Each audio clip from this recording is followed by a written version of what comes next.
Bonjour à toutes et à tous. Je voulais vous présenter dans cette courte vidéo le sujet de la confiance en soi qui me tient personnellement à cœur parce que pendant 38 ans de ma vie, j'ai souffert d'un manque de confiance en moi.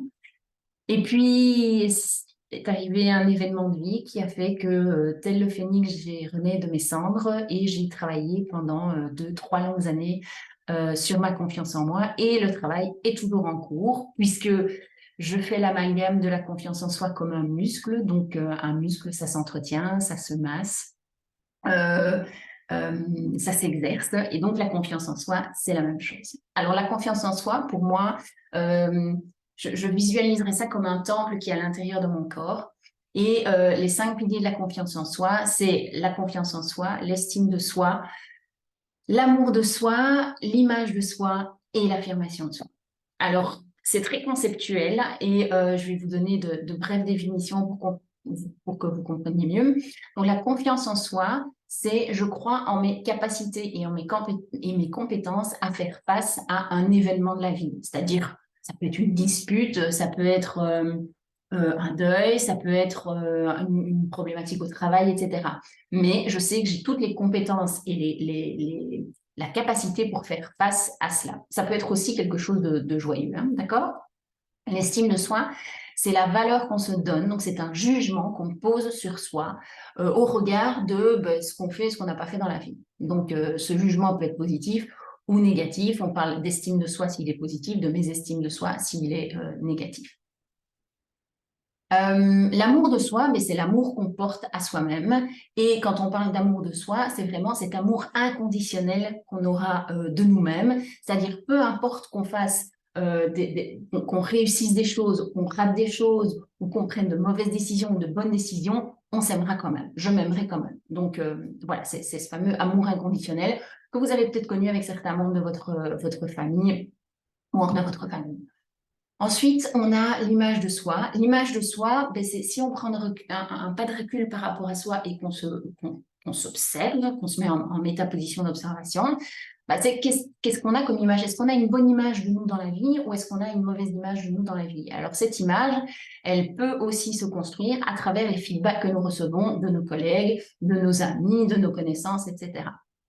Mais je mets quand même un point d'attention sur ces feedbacks euh, à filtrer, d'accord? Dans certains cas, à filtrer. Ne pas tout prendre pour argent comptant, voilà.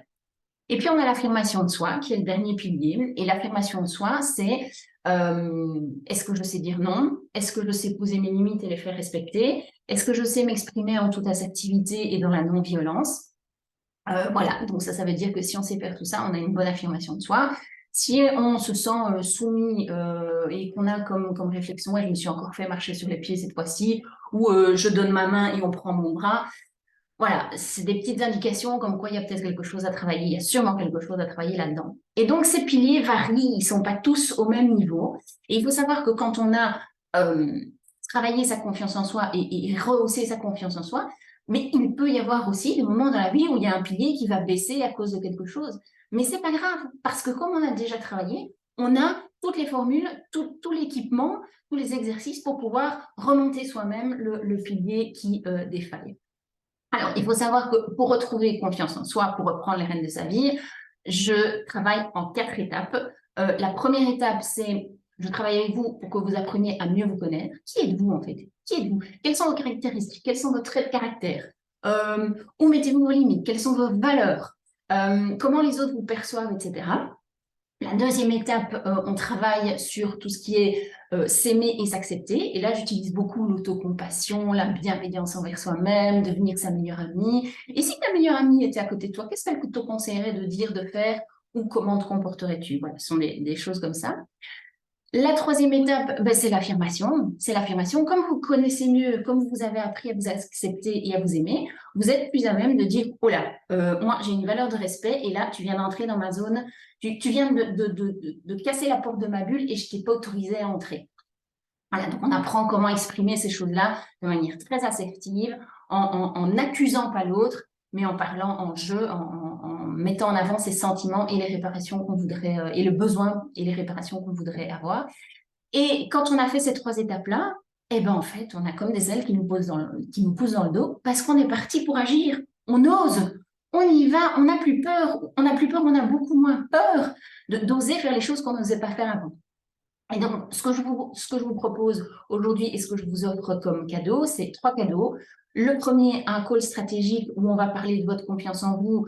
Vous me posez les questions, vous avez identifié un pilier qui est faible et vous voulez savoir comment vous pouvez le travailler et peut-être me demander est-ce que je veux bien travailler avec vous. On en discute ensemble. Ça, c'est un call d'une demi-heure. Le lien sera en dessous de la vidéo. Vous aurez accès à mon calendrier, vous prenez rendez-vous et puis vous recevez des confirmations, etc. Et puis on s'entend. La deuxième chose, c'est une méditation d'autocompassion, donc une méditation de bienveillance envers vous-même. Alors, je mets un petit point d'attention pour les personnes qui sont fragiles psychologiquement. Ne faites pas ces méditations seules. Essayez d'avoir avec vous voilà, un coach ou un thérapeute ou quoi que ce soit, parce que ça peut réveiller des blessures intérieures. Et j'ai pas envie que ce soit vous passiez mal plutôt que de devenir votre meilleur ami, que vous souffriez plus que d'être bienveillant. Et la dernière chose, ça se passera le 30 septembre au Centre ressourcement à Overijse avec 2 amis. Nous mettons en place un atelier qui va vous redonner du sens, qui va vous aider à retrouver du sens dans votre vie. On mixe voilà, dans cet atelier la confiance en soi, trouver le sens de ma vie, ma raison d'être. On a des petits exercices liés à la philosophie du Ikigai. Et ce qu'on vous promet, c'est qu'en fin de journée, vous allez sortir avec un plan d'action pour vraiment vous mettre en chemin sur votre raison d'être. Et ce qu'on vous proposera aussi, c'est soit vous vous sentez apte à travailler tout seul, soit mes 2 amis et moi, on sera là pour vous accompagner dans la suite du travail. Et donc, tous ces renseignements-là sur les 3 cadeaux sont en dessous de la vidéo. Moi, je vous souhaite tout le meilleur du monde. Je vous souhaite de prendre bien soin de vous. Je vous souhaite d'être confiant en vous, de pouvoir réaliser tout ce dont vous avez rêvé dans votre vie, tout ce dont vous avez envie, sortir de votre zone de confort, vous réaliser vous-même et être épanoui. Parce que j'atteste en fait ce que je vous propose, le travail que je vous propose.